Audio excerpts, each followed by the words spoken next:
Assalamualaikum warahmatullahi wabarakatuh. Hai teman-teman, kembali lagi bersama saya Davina Ramadhani dari kelas 01 SAKP 006 dari Prodi Akuntansi S1. Nah, di sini saya akan menjelaskan materi yang saya ambil dari pointer 4, yaitu konsep dan sistem perekonomian. Nah, konsep sendiri itu apa sih? Di sini saya akan membacakan atau menjelaskan konsep yang didefinisikan dari 4 tokoh. Yang pertama itu dari Sojadi. Nah, menurut Sojadi, konsep itu merupakan bentuk yang abstrak untuk melakukan penggolongan yang nantinya dinyatakan dalam istilah tertentu. Lalu yang kedua, menurut Bahri, konsep itu merupakan perwakilan dari banyak objek yang memiliki ciri-ciri sama serta punya gambaran yang abstrak. Lalu yang ketiga, menurut Suwadi. Menurut Suwadi, konsep itu sekelompok komponen yang masing-masing saling menunjang, saling berhubungan ataupun tidak, yang keseluruhannya itu merupakan sebuah kesatuan. Dan yang terakhir itu menurut Tom Gunadi. Nah, menurut Tom Gunadi, sistem sosial atau kemasyarakatan dilihat dalam rangka usaha keseluruhan sosial itu untuk mencapai kemakmuran. Lalu di sini yang kedua ada sistem ekonomi. Nah, di sini sistem itu berasal dari kata sistema yang berasal dari bahasa Yunani yang artinya itu keseluruhan yang terdiri dari macam-macam bagian. Di sini sistem ekonomi mencakup seluruh proses dan kegiatan masyarakat dalam usaha memenuhi kebutuhan hidup untuk mencapai kemakmuran. Lalu di sini ada ciri-ciri sistem ekonomi. Apa sih ciri-ciri dari sebuah sistem ekonomi itu? Nah, di sini disebutkan 3 dari Suroso. Yang pertama itu bersifat terbuka, atau bisa berinteraksi dengan lingkungan. Dan yang kedua, setiap sistem tidak hanya sekedar kumpulan berbagai bagian, unsur atau komponen, melainkan satu kedaulatan utuh dan padu.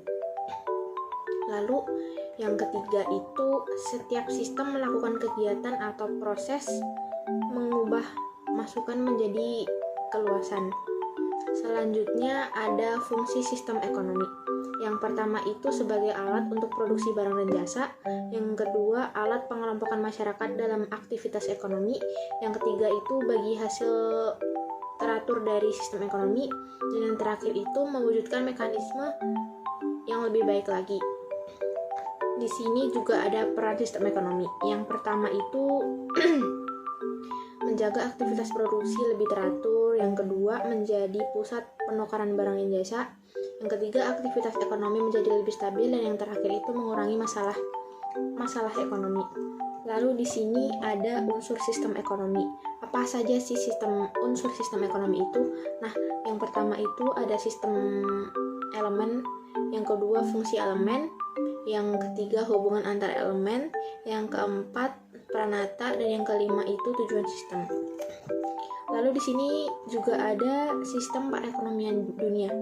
Yang pertama itu ada sistem ekonomi sosialis. Nah, di sini itu negara yang mengatur perekonomian lebih dominan, dan yang kedua itu sistem ekonomi kapitalis. Nah, kalau di sini yang menjadi pengatur perekonomiannya itu adalah pemilik modalnya.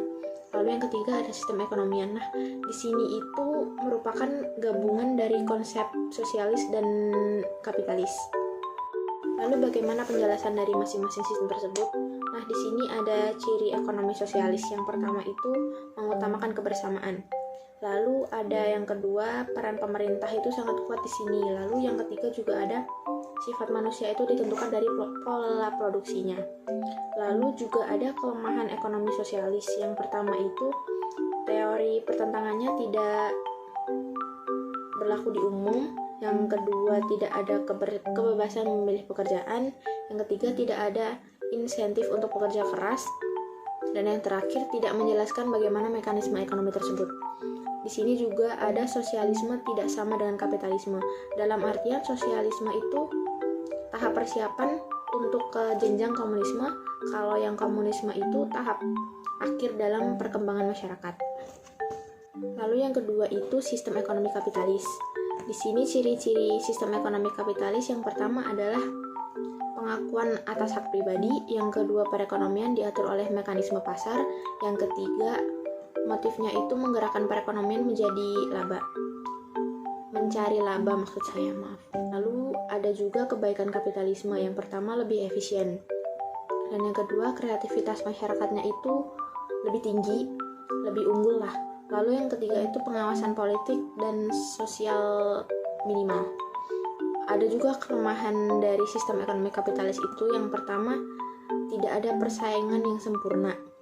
Lalu yang kedua, sistem harga gagal mengalokasikan sumber daya secara efisien. Dan yang keempat, ada kecenderungan bisnis dalam kapitalisme. Yang pertama itu adanya spesialisasi, yang kedua adanya produksi massa, yang ketiga adanya perusahaan berskala besar, dan yang keempat itu dan yang terakhir adanya perkembangan penelitian. Lalu di sini juga ada sistem ekonomi campuran. Ciri-cirinya itu yang pertama, kedua pelaku ekonomi itu hidupnya berdampingan, dan yang kedua itu interaksi ekonominya terjadi di pasar. Lalu yang ketiga, persaingan dalam sistem ekonomi percampuran itu tidak diperbolehkan. Nah, di sini juga ada campur tangan pemerintah. Apa sih alasan pemerintah ikut campur dalam sistem ekonomi campuran ini? Di sini ada dua. Yang pertama itu untuk mencegah perusahaan besar mencampuri atau mempengaruhi kebijakan politik dan ekonomi, dan yang kedua itu mencegah organisasi buruh menekan perusahaan dalam menentukan harga barang setiap perusahaan. Di sini juga ada penjelasan tentang sistem ekonomi Indonesia. Yang pertama itu dasar hukum campur tangan pemerintah Indonesia dalam perekonomian. Apa saja sih? Nah, yang pertama itu ada amanat konstitusi dalam pembukaan Undang-Undang 1945, yang kedua pasal 33, 34, dan 27 ayat 2. Yang ketiga ada sistem ekonomi Indonesia. Yang keempat ada prinsip demokrasi dalam Undang-Undang 1945 pasal 23, 27, 33, dan 34. Dan ada landasan filosofi Pancasila, ada landasan konstitusional Undang-Undang 1945, dan yang terakhir ada landasan operasional GBHN. Lalu di sini juga ada contoh-contoh lembaga ekonomi. Apa saja sih contoh-contohnya? Nah, yang pertama ada koperasi, yang kedua ada pasar, yang ketiga ada bank, dan yang keempat ada perusahaan. Dan menurut kalian apa sih dampak dari didirikannya lembaga ekonomi ini? Nah, di sini ada beberapa dampak didirikannya lembaga ekonomi. Yang nomor satu, kerusakan lingkungan. Yang kedua, hubungan kekeluargaan semakin pecah. Yang ketiga itu ada diskriminasi, dan masih banyak lagi sebenarnya. Dan selanjutnya di sini ada demokrasi ekonomi. Apa sih itu demokrasi ekonomi?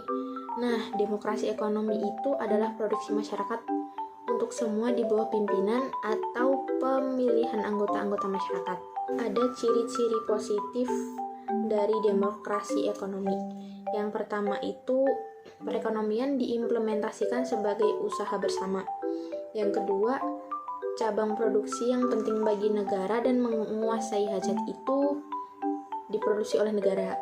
Dan yang ketiga, bumi, air, sumber daya dikuasai negara dan diperuntukkan untuk mensejahterakan rakyatnya.